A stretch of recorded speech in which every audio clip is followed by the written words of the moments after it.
Assalamualaikum warahmatullahi wabarakatuh. Halo, kami dari kelas F kelompok 7 akan menjelaskan tentang bentuk negara dan sistem pemerintahan. Nah, apa sih yang dimaksud dengan bentuk negara dan sistem pemerintahan? Mari kita simak video pembelajaran berikut ini.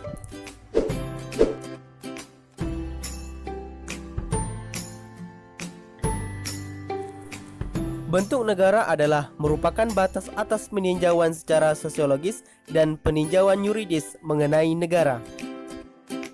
Apabila ditinjau dari susunannya, bentuk negara dapat dibedakan menjadi 3 macam.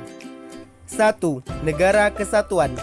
Negara kesatuan adalah negara yang pemerintahan tertinggi dilakukan oleh pemerintahan pusat yang memberlakukan aturan berdasarkan undang-undang yang berlaku. Negara kesatuan dapat dibedakan dalam 2 bentuk, yaitu negara kesatuan dengan sistem sentralisasi dan desentralisasi. 2. Negara federal. Negara federal adalah sebuah bentuk pemerintahan di mana beberapa negara bagian bekerja sama dan membentuk kesatuan yang disebut dengan negara federal. Sifat dasar negara federal adalah adanya pembagian kekuasaan antara pemerintah federal dan unit federal. 3. Negara konfederasi. Negara konfederasi adalah bentuk perserikatan antara negara merdeka berdasarkan perjanjian atau undang-undang, misalnya yang menyangkut berbagai kebijakan bersama. Berdasarkan sejarahnya, bentuk negara ini dimulai pada zaman Yunani kuno, di mana pada zaman Yunani kuno, Plato mengemukakan 5 macam bentuk negara yang sesuai dengan sifat tertentu dari jiwa manusia, yaitu yang pertama adalah aristokrasi, yang kedua timokrasi, ketiga oligarki, keempat demokrasi, dan yang terakhir tirani. Kemudian Aristoteles juga mengemukakan 3 macam bentuk negara yang dibaginya menurut bentuk yang ideal dan bentuk pemerosotan, sehingga dijumpai 7 bentuk negara, yaitu sebagai berikut. Yang pertama, monarki, yang kedua, tirani, yang ketiga, aristokrasi, yang keempat, oligarki, yang kelima, plutokrasi, yang keenam, politia, dan yang ketujuh, demokrasi. Baiklah, itulah penjelasan dari kedua teori tentang bentuk negara pada zaman Yunani kuno. Kemudian dilanjutkan oleh bentuk negara pada zaman pertengahan, di mana pada zaman pertengahan ini dijelaskan bahwa ada 2 bentuk negara, yaitu bentuk negara kerajaan dan republik.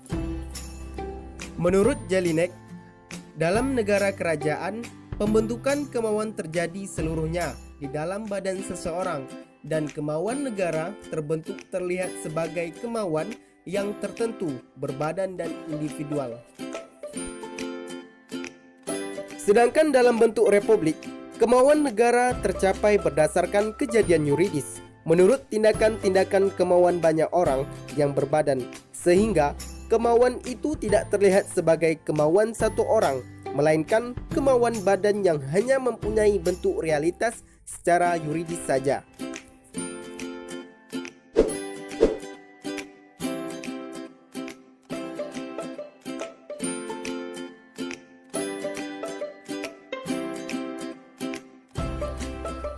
Sistem pemerintahan berdasarkan sifat hubungan antara organ-organ yang diserahi kekuasaan yang ada di dalam negara itu, khususnya berdasarkan sifat hubungan badan legislatif dengan badan eksekutif.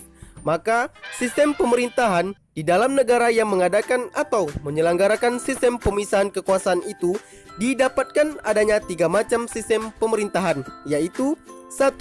Negara dengan sistem pemerintahan presidensial, yang kedua, negara dengan sistem pemerintahan parlementer, dan yang ketiga, negara dengan sistem pemerintahan badan pekerja atau referendum. Sistem pemerintahan presidensial.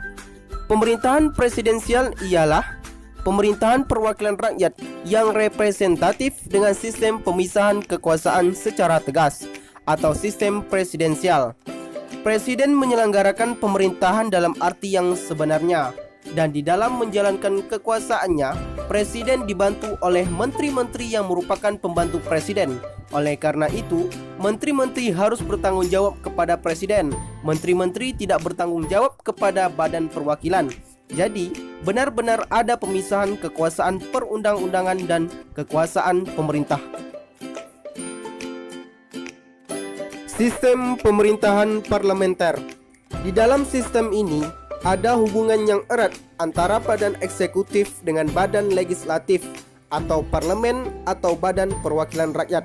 Tugas atau kekuasaan eksekutif di sini diserahkan kepada suatu badan yang disebut kabinet atau dewan menteri. Kabinet ini dipimpin oleh seorang perdana menteri yang mempertanggungjawabkan kebijaksanaannya, terutama dalam lapangan pemerintahan kepada badan perwakilan rakyat. Sistem pemerintahan badan pekerja atau referendum. Istilah sistem referendum diintrodusir oleh Juniarto. Sistem pemerintahan dengan pengawasan langsung oleh rakyat terhadap badan legislatif atau sistem Swiss.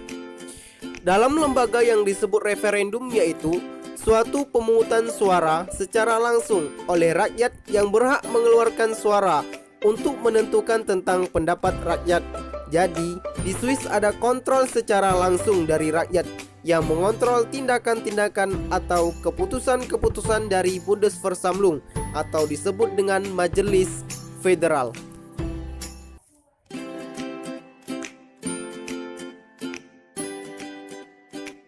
Baiklah, sekian penjelasan dari kelompok kami mengenai bentuk negara dan sistem pemerintahan. Sekian, terima kasih. Wabillahi taufik walhidayah. Wassalamualaikum warahmatullahi wabarakatuh.